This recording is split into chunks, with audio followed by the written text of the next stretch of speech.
In the sky, gazing far into the night, I raise my hand to the fire, but it's no use, 'cause you can't stop it from shining through. It's true, baby, let the light shine through. If you believe it's true, baby, won't you let the light shine through for you.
In the sky, gazing far into the night, I raise my hand to the fire, but it's no use, 'cause you can't stop it from shining through. It's true, baby, let the light shine through. If you believe it's true, baby, won't you let the light shine through for you.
Good evening there, everybody, and welcome to the latest Elite FPL podcast with myself, Stevo, and joined with, well, he's becoming a regular face again. It's Dan. Good evening, Dan. Dan's vanished. He was here, so there he is. Let's bring him back in again. Hello, Dan. Typical. We'll bring Dan back in a minute. He was ready, and now he's all of a sudden he's gone all spare. So, yeah, I'm not gonna lie. I just felt like doing a stream because again, from a self-indulgent point of view, I woke up this morning and for whatever reason I was thinking, I wonder if Jason did a stream last night. No, he didn't. And then I was thinking, I wonder if anybody else has done a stream last night. No, they didn't. And I just want to get some live reaction to everything that's been happening over this particular game week, which has been, let's be honest here, absolutely rubbish. So I wanted to get my mate on. We all know who he is. It's Dan. And I just want to talk about the frustrations of this particular double game week, or how rubbish it's been. The reason why I'm actually also doing this as well is because Dan sent me a voice message earlier on. And basically he said he's done a -4 already because he's sick of it and he just wants to have some fun with the game. So let's try and bring Dan back on again. Hello Dan, are you back with us? I am, yes. It's as bad as my internet connection, mate. Bloody hell. And by the way, everybody could just allow just a few seconds to tell me how the audio is. It should be perfect because I've done a few tests and everything on the sound test was better than perfect. So I'd like to think that this is all sounding all okay. But yeah, there we are, done.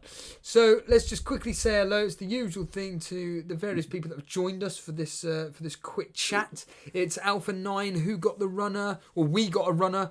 I can't pronounce that name, no disrespect, but I just cannot pronounce that name whatsoever. But good evening to you.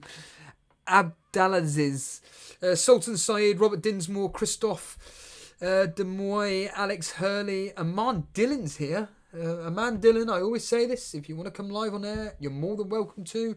FPL Anderson, Lewis Kirkby's here.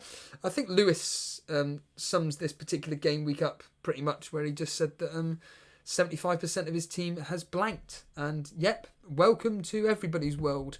I know somebody, my mate at work, Sahil. Hello Sahil, I told you to stream, to tune in the stream now. So if you're watching this, good evening to you. Make sure those apples have been put out. But yeah, I looked at his team's 26 points. So pretty much, and he's doing really well this year, like really well. The Cape FPL's here, Vish is here, Ashka, Show Me the Mon is here, Nasty Balls, Vince Chapman, Zayn Hussein, and various other people are all here to basically listen to me and Dan talk about this particular game week, review it, go over it, see what's happened, etc., etc. And then Dan is just basically going to slag off what's happened with his particular team. So, good evening, Dan. Straight away, let's just get straight to it. Let's be real here. I want to get your thoughts immediately on Chelsea 2, Arsenal 2, because the Daily Llama, good evening, pal, he was covering it. The stream that we were doing, it was 1-0, and I said, this game sounds atrocious. It's going to end 1-0. Let's just clear off, and then literally within 30 seconds, whoever scores, I think it was Martinelli, and then that was it. It turned into the most action-packed game of the season. Dan, you're an Arsenal fan. You absolutely hate Chelsea, and that's a quote. Tell the audience how you feel after that particular victory. Wow, it was a draw, but it did feel like... Oh, sorry, yeah. It did, I suppose in the circumstances, it did feel almost like a victory.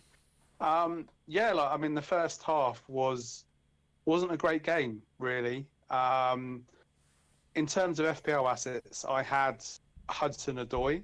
I did have Maitland-Niles, but obviously he was on my bench. And Hudson-Odoi was looking quite dangerous, although his crossing ability, particularly in the second half, wasn't the best.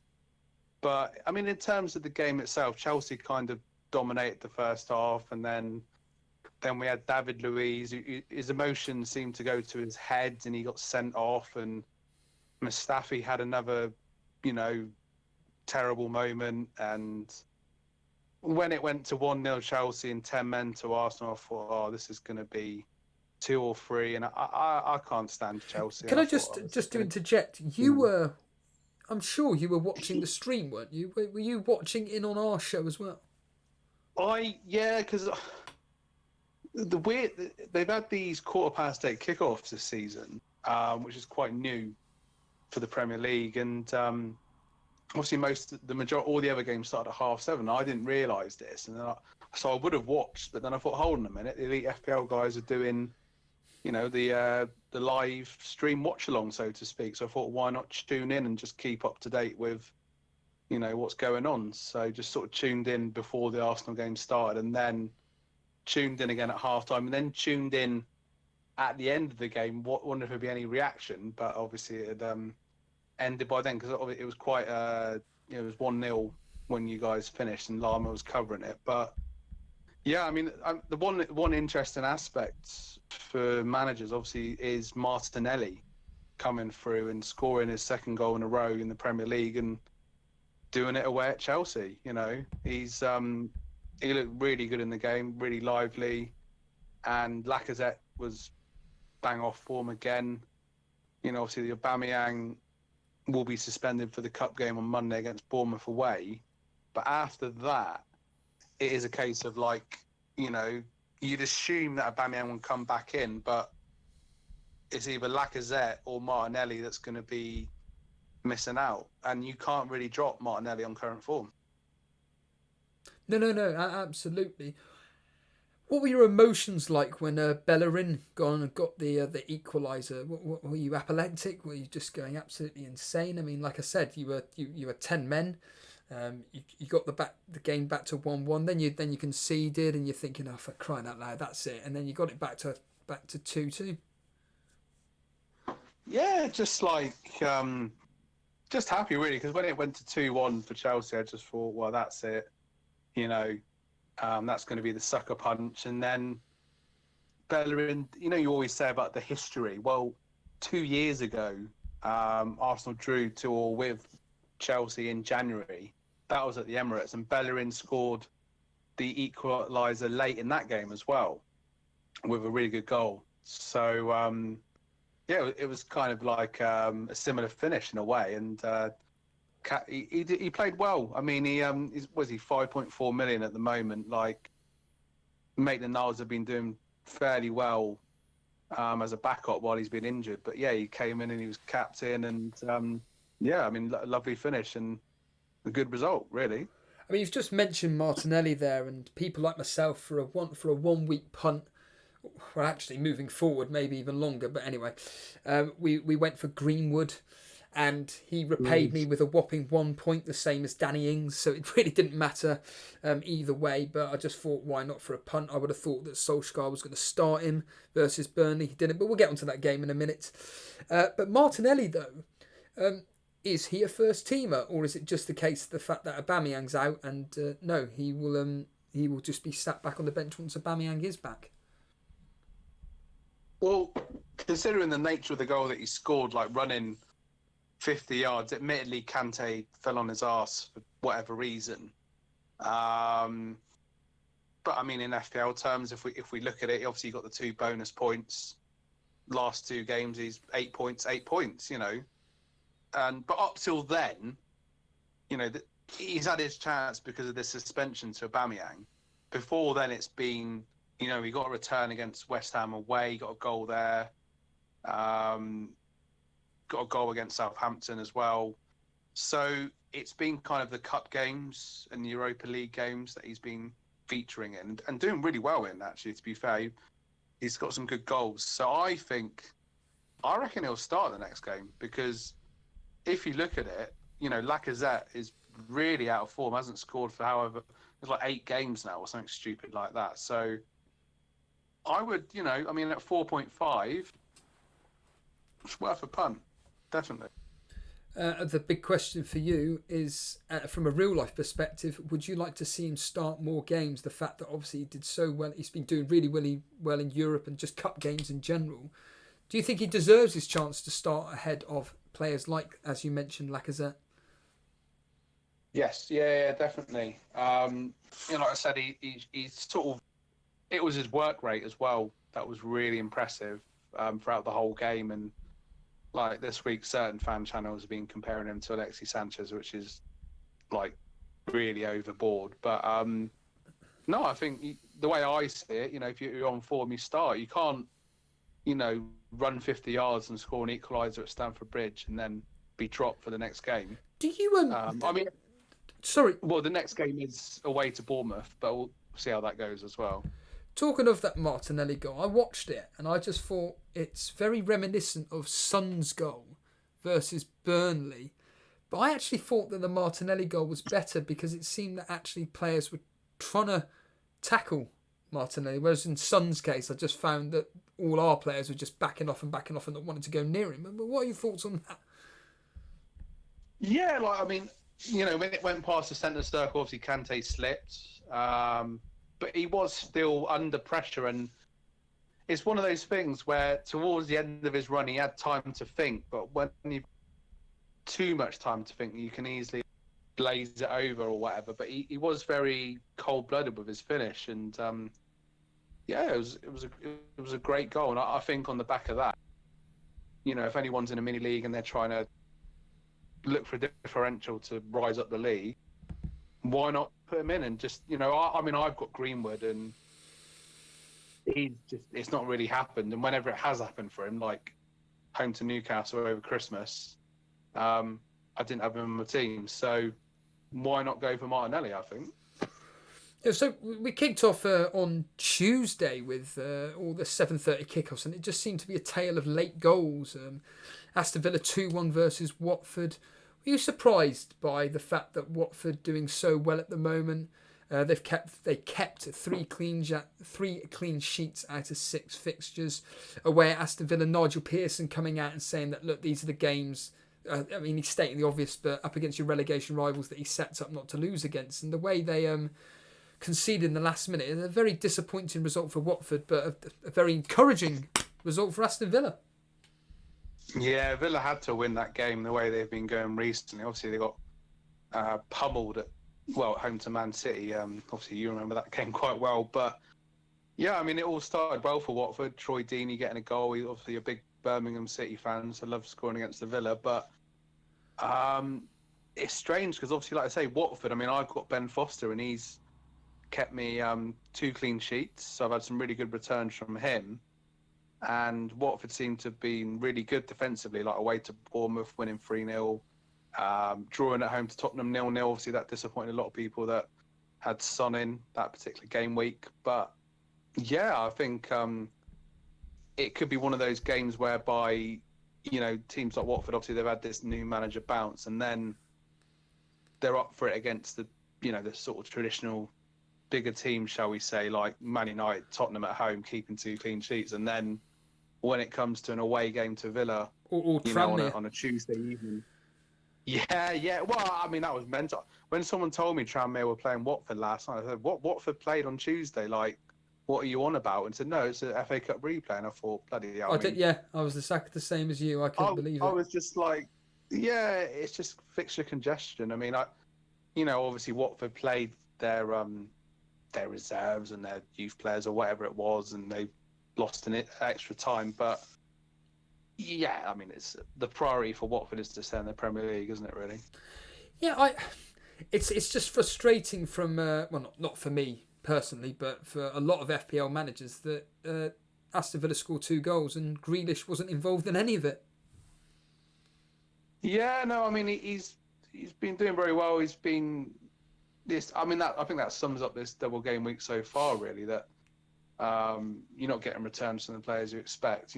Danny Ings for one, but no, he's been doing very well all season, getting in advanced positions, and at the end of the day, he got a return away to Brighton. He is Villa's main player, and he's going to be the talisman for the rest of the season. But in that particular game, he didn't return, and you just have, you see these results. You think Villa have scored twice home to Watford.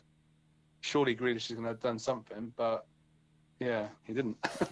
Well, talking of local teams and Brighton, Bournemouth, extraordinarily coming out from nowhere and putting 3 goals past Brighton. I just thought, you bunch of frauds. Like, of all the results that you've had over the past several game weeks, you decide to turn up once for instance, Brighton are actually been performing quite well. Then all of a sudden, in a relegation 6-pointer, Bournemouth come out on top, and of course both Wilsons scoring. What went through your mind when this particular result came through? I was really happy about it. I mean, obviously I want Bournemouth to do well and stay up. I think it is going to be very tough for them still, but I think losing to Norwich and Cook getting sent off, they had to beat Brighton. It was like, you could almost say it was like a 9-pointer. They were so desperate to win. And I mean, Callum Wilson, for people that maybe have got him in the past and last season, he was doing really well. I know it looks like he's been quite isolated this season, watching the highlights, but brilliant win. But I mean, what was interesting in that particular game from a Brighton point of view is Maupay. I was reading the match report and he's having lots of shots and he certainly getting involved, but not getting the returns that people would have expected, particularly away to Bournemouth. Well, he goes into my category of a complete waste of space. He may be a talented player, but when it comes to the Premier League, it's funny enough. I was having this conversation about Tammy Abraham. Yeah, he did really well for Aston Villa in the Championship, but how many chances do you get in the Championship to score a goal? In the Premier League, you don't get that amount of opportunities, and I think that if you really do want to be performing in the Premier League, when you get that opportunity, you've got to put it in the back of the net. And again, I'm not going to proclaim to be an expert on Maupay, Brighton or anything like that, but from what you're telling me and from what I'm hearing on chat when we do it live and everything, Maupay just isn't taking those chances whatsoever. Yeah, it does seem to be the case. Ramsdale, I did watch the highlights and he pulled off a really good save. I mean, I haven't touched Brighton assets for some time really, so I didn't really concern me that game week. But yeah, it does seem to be one like flatters to deceive. I mean, Dominic Solanke, remember him when obviously Bournemouth bought him from Liverpool? He got an assist. Seems to be sort of in a bit of a playmaker role. But I mean, what about Callum Wilson? Is that someone you consider? No. Like with the I've just lost all faith in Bournemouth. Full stop. Like I think personally that was an anomaly. They're up against a Brighton team, and what I was reading about Brighton is the fact that what's his name again? Graham Potter, isn't it? He changes his tactics, his team too much, and there's no stability. And I just think that Bournemouth just took advantage of this particular case. But Bournemouth as a team, for anybody looking at their assets, I personally think no chance whatsoever. We come to Crystal Palace versus Southampton. The biggest news that particular evening, got to about 6:20, and the early team news was being leaked that Danny Ings wasn't starting. And of course, people like myself were like, right, well, I did say all along that I'd bring in Greenwood or a striker anyway for Danny Ings. I was thinking of even Tucson, but I went with Greenwood. Ings didn't start. Southampton still won 2-0. Redmond with a goal and an assist. Very, very frustrating for us Ings owners. He came on at the 70th minute mark. It looks like he was being rested for the Tottenham game, you would assume. Were you surprised by this benching, Dan? Yeah, I was. Considering it come off the back of a defeat at home to Wolverhampton Wanderers on the weekend just gone. I really was. And I mean, this time last week, I had Calvert-Lewin, and I wanted to get Ings in because of the fixtures going forward and the form he'd been in. As soon as I get him in, they score twice at home to Wolves. He does nothing. The following game, away to Palace, he doesn't play, or he comes on as a sub. And that just sums up the season, really. And you just get to the point where you're just like... Because I knew as soon as I got him in, he would stop scoring. But I kept thinking to myself, if I get him in, he'll stop on his streak. And as soon as I got him in, I was spot on. And you just think, yeah, it's just sod's law. But yeah, I was surprised. I mean, two really good goals from Southampton. and a good win. I mean, I had Kelly playing, which is probably a bit stupid in retrospect, but yeah, I mean, Southampton turned their season around. You know, they had that little blip against Wolves, but Wolves are a very good team, as we'll get onto later on. But yeah, I mean, you know, was it Armstrong that scored, and he sometimes has these little, I'd call them mini purple patches, and scored a really good goal. Was it 2 goals in the last 3 game weeks? Something like that. Yeah. Yeah, so you know, decent returns from him, but I mean, the Saints, you know, Southampton got, the reason I've got Ings in, they've got a good run. I mean, they've got Villa, Newcastle, West Ham, Norwich coming up. So I'm just looking at the fixtures now. So yeah, I mean, they've got good games coming up, and on current form, you'd imagine Ings will get back on it. I mean, what did he score in 10 games in a row or something stupid like that? Something like that. It was all certainly getting returns in 10 games in a row. It was absolutely crazy. And like you said, you'd like to think that moving forward with their fixtures, he's a key asset to Southampton, that you'd like to think that he'd play the majority of the games. I mean, we then move on to James Bang's game that he was covering. It was Everton versus Newcastle. And I'm sorry, Dan, but I just think this result is absolutely disgraceful from an Everton point of view. You know, I mentioned it on the evening that at the end of the day, if Everton are trying to put down a marker to be like, you know what, we're finally moving forward. We've gone 2-0 up. Let's just close out the game. At home, we've won 2 games in a row, 2-0. The games that we played away from home, we've looked within reason, relatively strong, barring that game against Liverpool in the FA Cup. But overall, they've been looking really sound defensively, and all of a sudden, in the last, literally 2 minutes, concede 2 goals. And Ancelotti must be absolutely fuming. Yeah, it was, you know, I mean, who knows, one day you might praise up Newcastle, because you're always writing them off, I've noticed in the in the previews. But yeah, I mean, from an Everton point of view, like, defensively, they've been doing well. They've been fairly solid, and then to be like 2, and it's just ludicrous, really.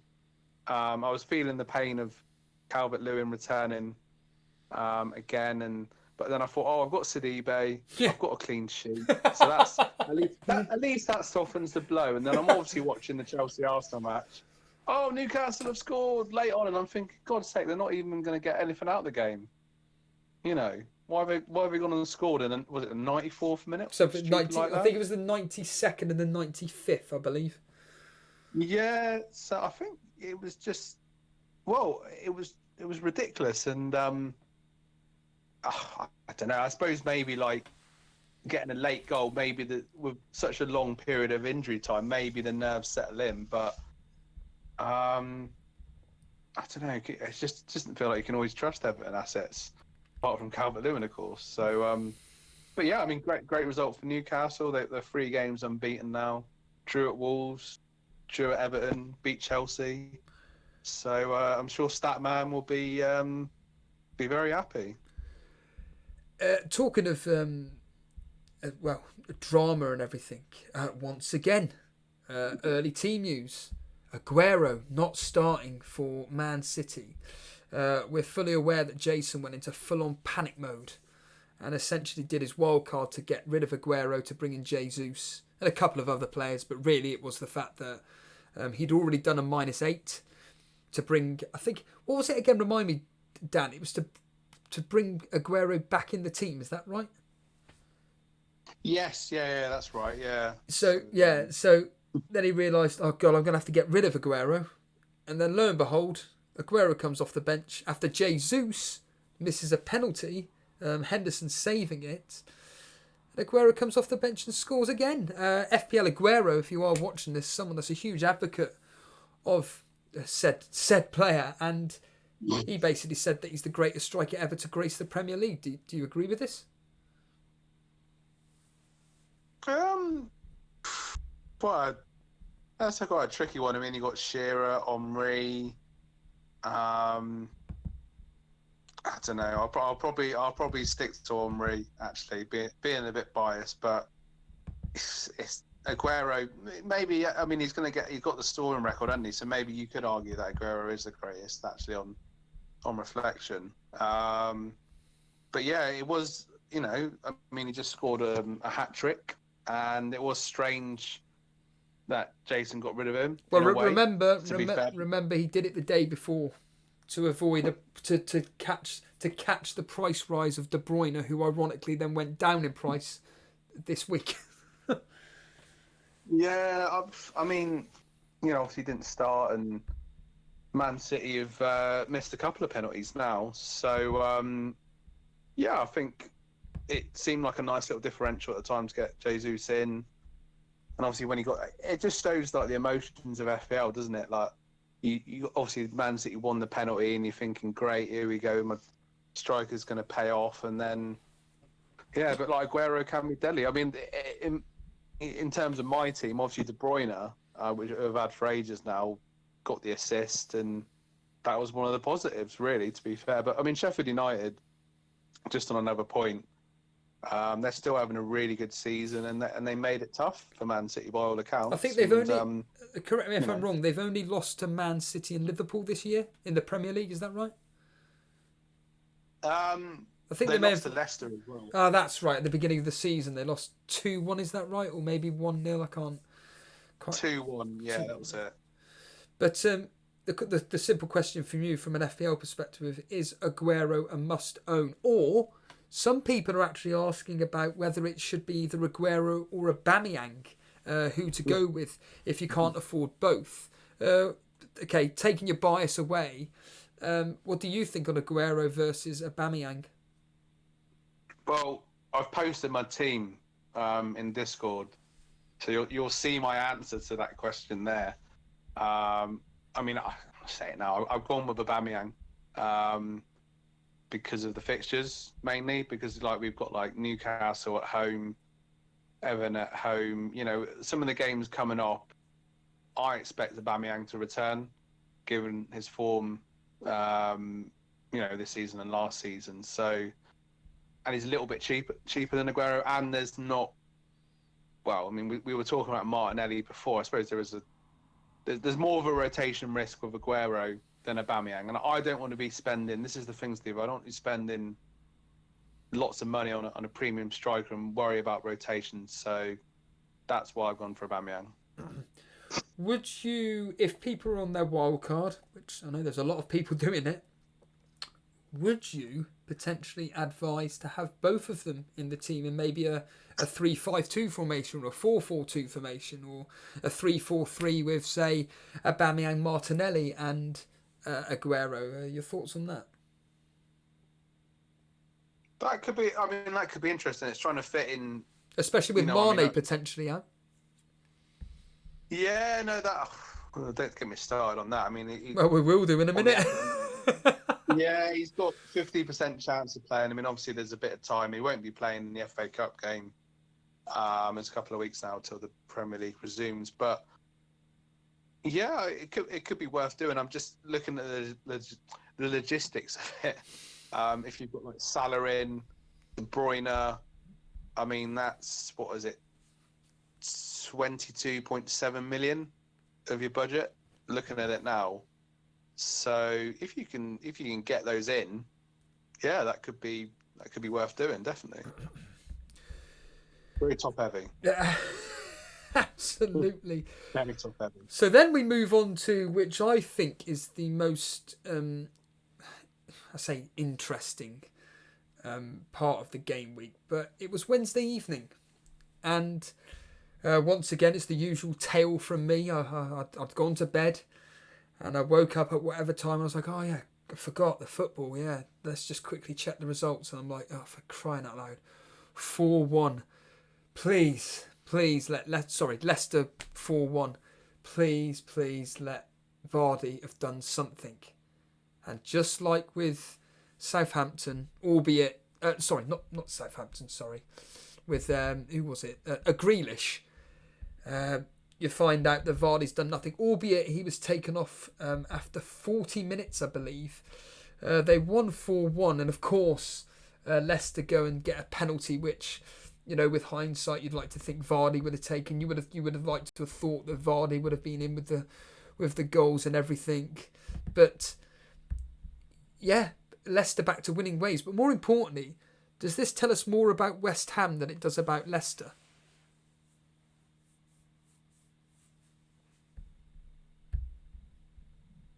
And Dan's, I don't know why he's... did you hear any of that, Dan? Yes. Good. What does this... Did this tell us more about Leicester or West Ham? Well, I mean, it probably tells us more about West Ham in a way. I mean, they've been pretty dire this season, and they're looking a bit, worrying for relegation, really. I mean, obviously, I did have thoughts about getting Snodgrass in, but then I just thought, away to Leicester, Liverpool game up as well, I just thought, what is he going to get, really, when you look at it?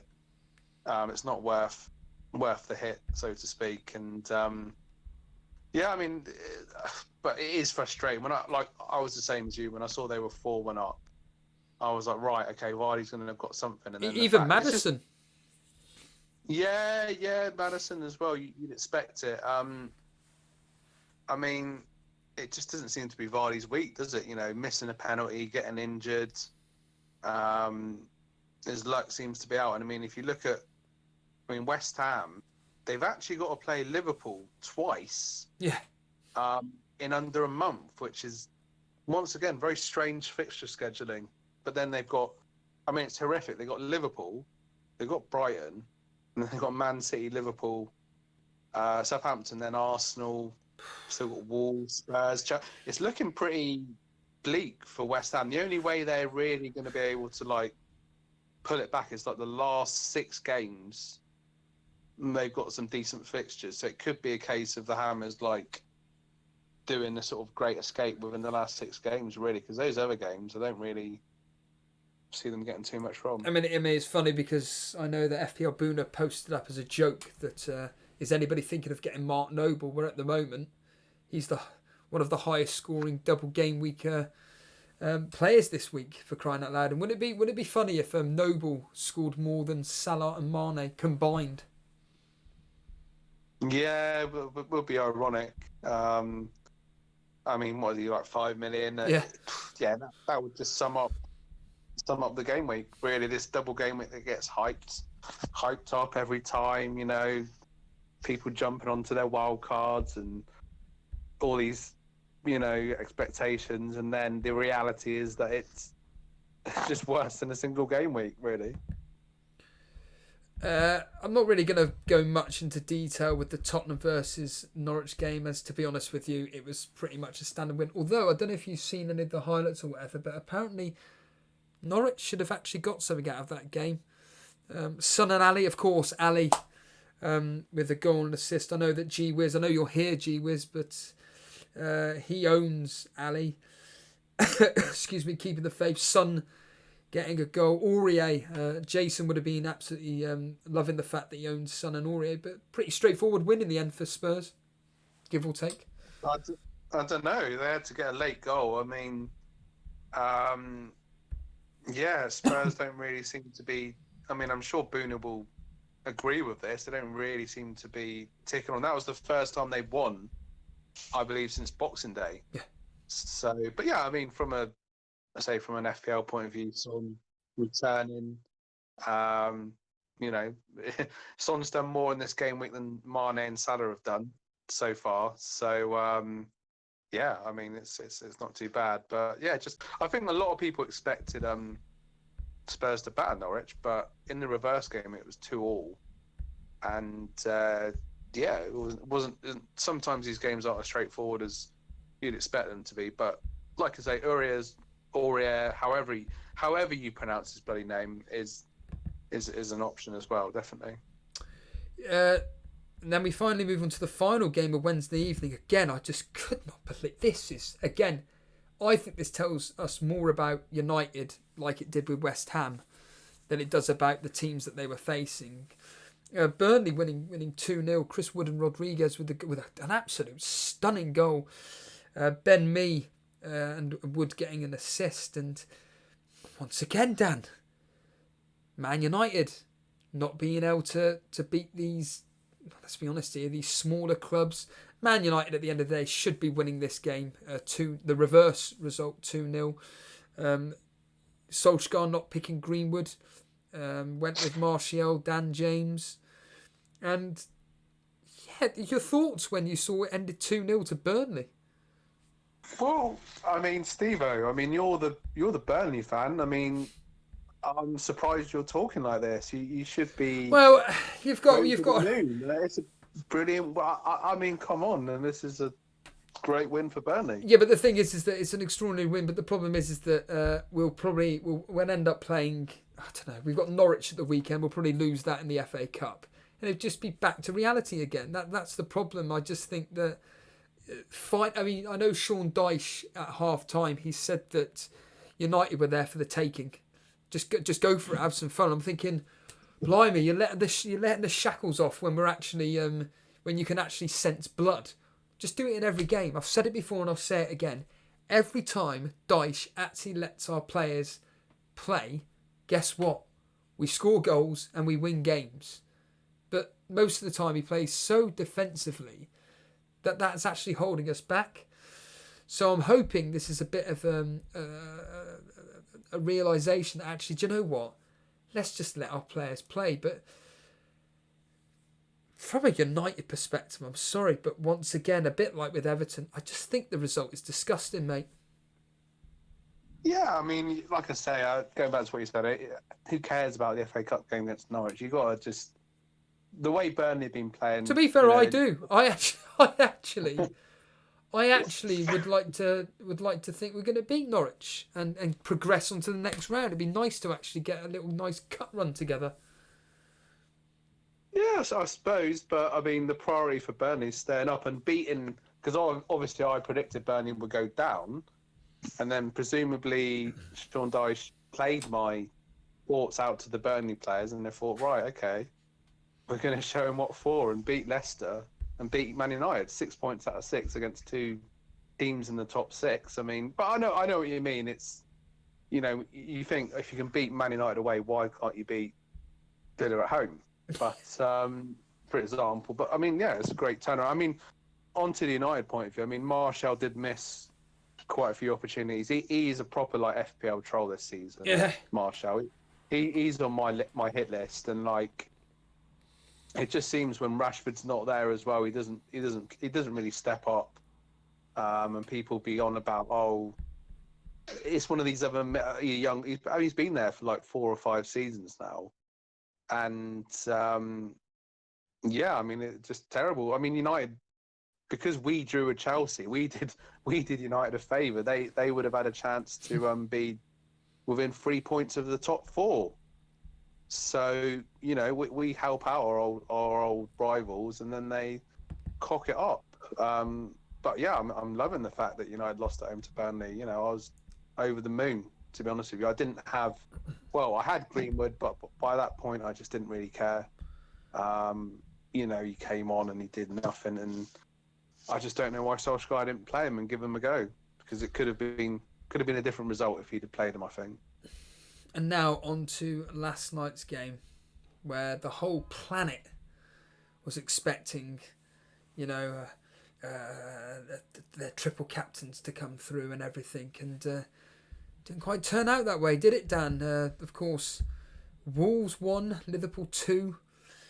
I'm not going to lie, I randomly woke up at 9 o'clock at night, and I was like, I've got to check the result, and I had a little smile on my face, thinking, get in, you know. Trent Alexander-Arnold with the assist, Henderson with the goal. I'm thinking, oh, the FPL gods are finally shining some light on me. And then 3 o'clock this morning, I checked the final result, and I'm just for crying out loud, what a surprise! Jimenez scoring, Traore of all players, of course, again getting the assist, and then Firmino getting an 84th minute goal with Henderson. Getting the assist, and as ever, a double game week team that just lets us down, or the majority of people down. Like I say, I'm a Trent Alexander-Arnold captainer, but for a lot of people, a complete letdown. And they've got West Ham next. We don't need to talk about that. That'll be coming up next week. But yeah, Dan, your thoughts on last night's game? Yeah, no, I did watch the game live. I thought Wolves played really well. My old mate Traore was trolling me again. He got 2 assists on the weekend, and he got an assist for Jimenez last night, and he played really well. He got man of the match actually, and I thought Wolves didn't deserve to lose. Really, they played, as I say, they played very well, particularly in the second half. Doherty had a good chance in the first half. Traore had a couple of chances. Jimenez had a chance, and they were making Liverpool. They were making Liverpool pass back, and they were putting them under pressure. Robertson had a difficult night against Traore. Didn't really get to go forward too much. In terms of Salah, I mean, he's my captain, and he had a chance in the first half, but of all people, Dendoncker put the block in. Really good block to stop him from scoring. In the second half, he had another chance. He went on a run, bit of a mazy run, but he sort of blazed it wide under pressure. But apart from that, I mean, Liverpool didn't create an awful lot else from what I remember. I mean, a great goal from Firmino, but yeah, I mean, Henderson getting a goal and assist, and he scores a header as well, which he never seems to score. So it kind of sums up this double game week, and it's just, I'm just glad I've still got my triple captainship. So there we are. There's a question from myself thinking about it. Are you happy? What do you think triple captain, people that use their triple captaincy, how do you think they're going to be feeling? Do you think that they're going to be thinking, why did I waste it? Or do you think, based on the West Ham result, that it's almost like, no, I think they're going to come back Salah or Mane and get us something? Yeah, I think there's still, I mean, there's a doubt with Mane with the injury, of course, and but the way West Ham are playing, the way Liverpool are playing, there will still be that hope there that maybe Salah does does a madness against West Ham, and I could certainly see him getting a double-digit haul, based on how he played recently. But yeah, you'd hope that obviously they'd get some returns in both games, ideally. Well, interestingly enough, Walter Closer asking, do you have the history stats for Liverpool versus West Ham? Off the top of my head, basically the average score, the history is going 4-1 to Liverpool, and Mane has an incredible record versus West Ham. I think it's something like in 6 fixtures he started 5 or 6, scored 10, assisted 2. I think that's what it was, or that was both of them together. I can't remember now. But essentially, Salah and Mane have really good records versus West Ham. But talking to Mane, what happened there, mate? What do you reckon he's going to be out for the West Ham game? I know he wouldn't have been playing against Shrewsbury anyway on Sunday, but do you think he'll make the West Ham game, or do you think that, nope, Klopp manages squad correctly, don't do what Ole Gunnar Solskjaer did with Rashford, just rest him and let him be fit and ready for more important games? Because let's be honest here, they've got a decent enough squad to be able to cope without Mane for one game, especially against West Ham. Well, yeah, apparently he had a scan and it was like a hamstring injury that he picked up. So it was interesting. Minamino came on. He did okay. He didn't do anything spectacular. Obviously, he was just kind of like easing his way into the team. So I think, as you say, obviously the Shrewsbury game, Minamino may play in that game potentially, as he did against Everton in the previous round. And then, I think he'll probably, like you said, Liverpool got the league sewn up, doesn't want to aggravate this injury. I think he'll probably sit out for that game. So we've got your team up on screen at the moment. Your team as of this game week before we get into other details. A total score at the moment of 29 points. The first question is, how are you feeling about only having 29 points? Bleak. I've just looked at the Torbay Elite Cash Mini League that we take very seriously, and it's grim. 1,238 points, and I'm now 100. Oh my god! 106 points off the top 4. So that is... What, in Torbay Elite? Yeah. Wow. That is... it's just terrible. I mean, was it like 50... hold on. 49 points off you. No, sorry, 51 points off you. So yeah, just looking at all, the mind boggles. It's just terrible. As I said to you before, I'm just kind of... You see, the season's over. There's no point in and ahhing about it. I mean, 100 and something points off the cash point, the cash prize spots, and yeah, it's just very disappointing, really. If I'd have possibly not done that -8, I'd have had returns from Traoré, Calvert-Lewin, and all ifs and buts, really. But then I just look this particular game week. My front three of Greenwood, Ings, Vardy, 1 point, 1 point, 1 point, 3 points between 3 players.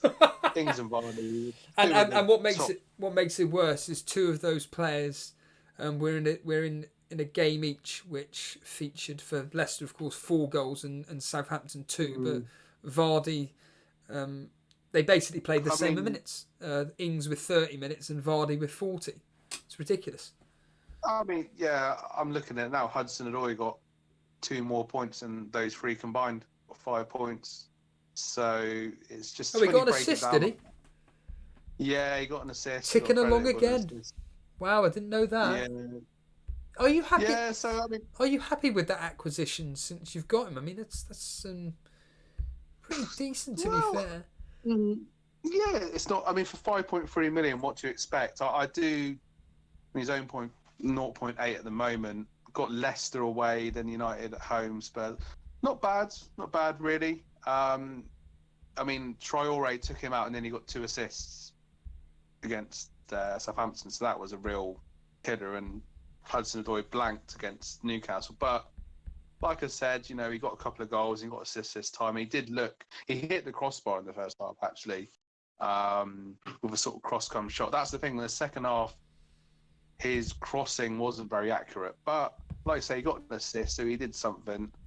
Not bad for a sort of cheaper player, and he kind of, at that price point, allows me to get in, some big budget players. So yeah, he's done all right.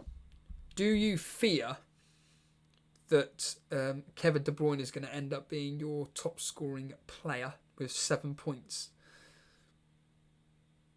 I expect Salah to do something at home to West Ham. I really do. Well, they're away. So, away to West Ham. I mean, they could be playing West Ham in the bloody Olympic Bowl. They'd still smash them, wouldn't they? So, yeah, I think West Ham, Liverpool, I think it'll be 3 or 4-0. So I expect Salah to be amongst the goals, plentiful there. So no, I don't think De Bruyne will be the top. And if he is, then I'll probably quit this game altogether, to be fair. So you basically, you voice messaged me this morning, and basically you were saying that I'm sick to death of this game. I can't stand it anymore. I just want to have a bit of fun with it. And you took a -4. I'm going to bring up your team now up on screen. And, well, yeah, talk us through your moves. Why are you feeling like this? Just tell us. Just get it all off your chest. What's going on? It's FPL surgery. It's FPL therapy time. No, my enjoyment of FPL this season is your channel. Really, what you and Jason do on a sort of daily basis, really, and the community. I mean, the actual season is going a lot worse than last season, and yeah, it's just like the risks I'm taking aren't really paying off. The so-called logical moves aren't paying off, and I just got to the point where I'm just like, I mean, I'm not going to do anything this season in terms of getting a sort of top 4 spot. So why don't I just spend less time on it, really? Because ultimately it's taken away from my enjoyment of football. It's quite frustrating, a lot of the games, and I'm just thinking, well, there's no point in me focusing my energy and efforts and hope on something that causing me frustration, and I'm not going to win anything from it. So why not just do you want to do the something? Moves? You know your just remind the audience about the fact that how much you. This is a bit of a trick question, but you'll understand why I'm asking this. So in all the years that you've been playing FPL and the various cash million leagues you've been part of, how many times have you won something? I did win a cash money league 2015. I won 200 and something pounds. Oh, sorry. I meant in the Torbay Elite mini league. I haven't won anything. You haven't won a Manager of the Month award, nothing, have you? No, I haven't. No. Well, I thought I'd get that in before. Do you want to hear a real kick in the teeth? Go on. That this year I've actually won a Manager of the Month award in the Elite Challenge League, I believe. I think it was either the Elite Cash League or the Torbay Elite one. It was crazy. I couldn't believe it. And I thought, blimey, I've actually won my money back again. So, and I'm having a terrible season myself. So, yeah, I feel your pain. So, you did your transfers. You took a -4. Do you want to tell us? I mean, I can see up on screen what you've done, but for people that won't have a clue, tell us what transfers you've done already for a -4. Yeah, sure. So obviously SARS had this injury of recent, so I downgraded him to Fleck for 5 million.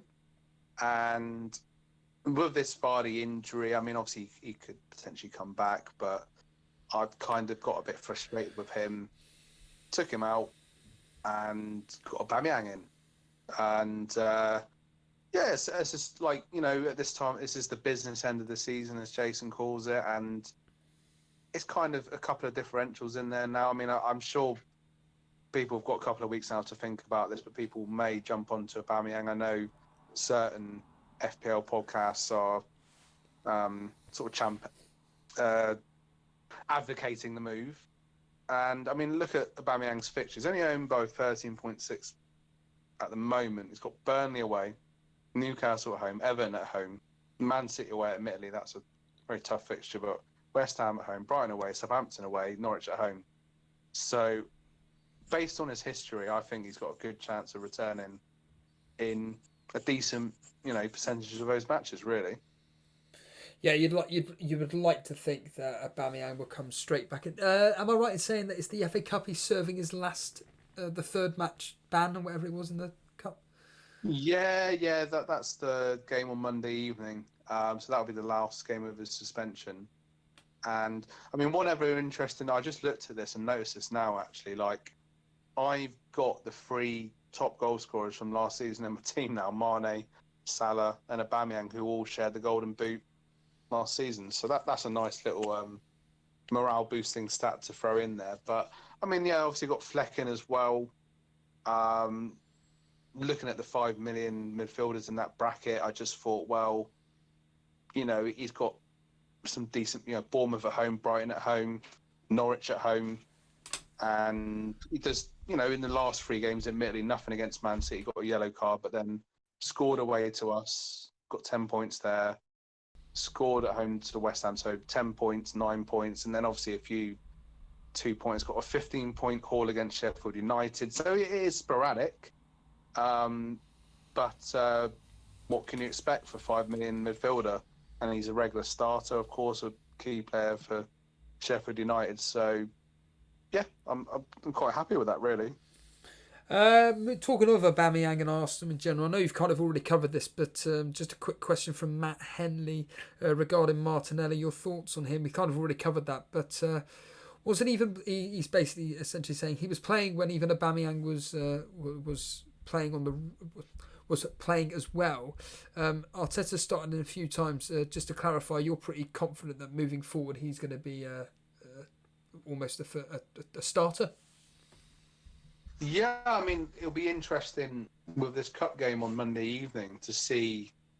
I would assume he'd play in that game, and if he scores again, you can't really drop him away to Burnley. If he scores in 3 games in a row, it's pretty certain that he will play away to Bournemouth, and Lacazette can't seem to buy a goal at the moment. So, and at 4.5 million, I mean, if people are frustrated with Greenwood, why not start a player that's playing and in great form and with decent fixtures? I'll just quickly. We're going to wrap up in a minute, Dan. I know you want to get going. I just want to say. I just want to quickly cover my team because I know there's a few people in chat that's asked about my specific team. This particular game week anyway. I'm on 39 points, I believe it is. Let me just quickly bring up my team here. Yeah, 39 points. It's the joke that's been going around on Twitter that Henderson was probably the best triple captain option. I mean, I didn't use my triple captain chip. Very disappointed with Holgate with the 1 point there. Of course, my captain, Trent Alexander-Arnold, so far paying off. Admittedly, G-Wiz made a point that, the fact that Liverpool didn't keep a clean sheet was the best thing possible. And the fact that Alexander-Arnold got an attacking return was probably the best outcome. But I disagree. I so wanted a clean sheet from Alexander-Arnold. Unfortunately, that wasn't the case. Williams again. Would you believe he conceded the second goal just before he came off? Very unfortunate there, but these things happen. I know he did concede the first goal, but the point being is that am I right in saying that you lose a point if you concede 2 goals? Is that right, Dan? Yes. Yeah. So he conceded just before he came off. Maddison disappointing with just the 2 points there. In fact, very frustrating. The fact that he has essentially gone and got nothing over God knows how many game weeks. I mean, let's just quickly check over Maddison's returns as of late, because to be honest with you, I just think that for a player of his ability, the last 3 he's blanked, scored a goal, but prior to that, he had done nothing between game week 17 and 20. So basically scored 1 goal since game week 17, and it's just not good enough. Vardy as well, another player, very frustrating to own. And also the same as Soyuncu as well. Leicester still not keeping the clean sheets. And Mopay, disappointing that he got nothing against the leaky Bournemouth defence. And we've already spoke about Greenwood as my 1 week punt. So I just hope that that next week that Trent Alexander-Arnold can to get me something. But I did predict that he'll get over 2 games a clean sheet and an assist. That's what I was expecting from Alexander-Arnold, and what I was expecting from Salah and Mane was a goal and an assist apiece. I'm kind of hoping. Well, I'm not hoping. I'm really hoping that Mane is fit to play versus West Ham. Other than that, I think that's it, Dan. I think I want to wrap it up. Have you got any final thoughts before we end it? Yeah, just hoping that, like I say, Salah does something next week against West Ham, really. I'm just going to enjoy the cup games. I mean, looking at the Cash Mini League, some of my rivals, so to speak, haven't got Salah, or they haven't got Mane. They haven't got that treble up on. I think that shows how I'm doing in the league, that I'm against teams that haven't got the treble up. But so if Salah could do something next game week, maybe that could lift the team up a little bit. But like I said, I'm just kind of playing. I'm not a ghost team. I'll never be a ghost team, but playing a bit for fun. And just hope everyone hoping for some upsets in the cup and enjoys the FA Cup games, has a bit of a break from FPL, and just thanks for having me on, really. No, thank you, Dan. And that's it, everybody. I think FPL Boona sums up everything. Sod FPL. Particularly for this game week. Once again, though, as ever, it was a double game week disappointment. And do you know what? I'm just very happy that I've saved all my chips. I'm not suggesting for 1 minute they're all going to go to plan when I actually use them. But the fact that I've still got them, I'd like to hopefully think that will help me rise up the ranks in the Torbay Elite and Elite Cash Mini League. Anyway, everybody, really do appreciate you stopping by and joining myself and Dan, just reflecting over the double game week so far. Essentially, it's pretty much finished anyway.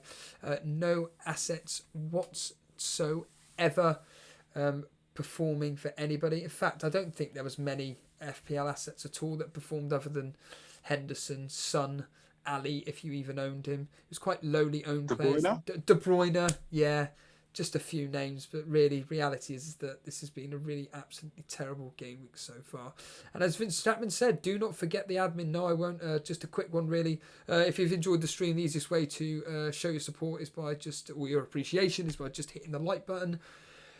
If you are completely, in fact, you know what, I'm not going to, yeah, I will do. If you are completely brand new around here and you've enjoyed the content myself and Jason have brought you over the last week or so, we have pretty much been literally streaming every single day. So we are virtually a daily stream, but it's just going to be nice to have a break for the next 5 or 6 days or so after this particular stream. So yeah, just hit the subscribe button. You can follow us on social media at Elite FPL on Twitter and Instagram. Dan, you are in charge of the Instagram page. Do you want to just quickly promote that as ever? Yeah, at Elite FPL, I have to admit, it has been a bit slack of updates recently, but I'll update it tonight. Because you guys obviously stream so often, it's sometimes difficult to keep up with. But at Elite FPL, keep an eye on the stories, and that will help you keep up to date as to when you guys are streaming, and just another way to connect, really. Yeah, absolutely. Other than that, everybody, just want to say thanks for joining us, and, well, enjoy the FA Cup. A bit of light relief, as they say. Cheers, everybody. Cheers, Dan. Cheers.